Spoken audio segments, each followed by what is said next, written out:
Əlbəttə, bu günləri bizim əziz dəyərli qardaşımızın balası, bacımızın balası, Orxan balası, böyük toydur. Orxanla hərbi səhəd olanda neçə müddət deyildik ki, Orxan gün olsun, toyda iştirak edir. Bugün də bu günləri bizə qismət oldu, Allah nəsib elədi və bugün Respublika şəhid ailələrinin cəmiyyətinin adına, bütün idarə heyət adına, sənin adına, bütün şəhid ailələr adına, bizim mübahisə anamıza, bizim qan qardaşımıza göz aydınlığı verir.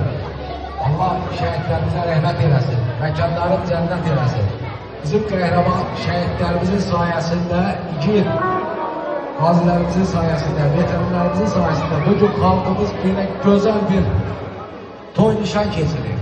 Biz bu toyların, nişanların ürək açıq, alnı açıq iştirak eləməkdən ötürü bütün şəhidlərimizə borçluyuq.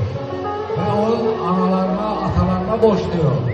Bütün qazilərimizə borçluyuq, qanına getiranlarımıza borçluyuq. Onların dəyərli analarına borçluyuq. Allah xalqımızı qorusun, Allah şəhidlərimizə rəhmət eləsin. Bütün şəhidlərimizə, onlar bizim başımızın tacı, ürəyimizdə hər zaman da yaşayacaqdır. Allah dövlətimizi qorusun, Allah ordumuzu qorusun, Allah ali başkomandanımızı qorusun, Allah bütün xalqımızı qorusun. Mən də təbrik edirəm, Allah can sağlığı versin, Allah xoşbəxt eləsin. Bilirsən ki, sən mənim canım abimsin.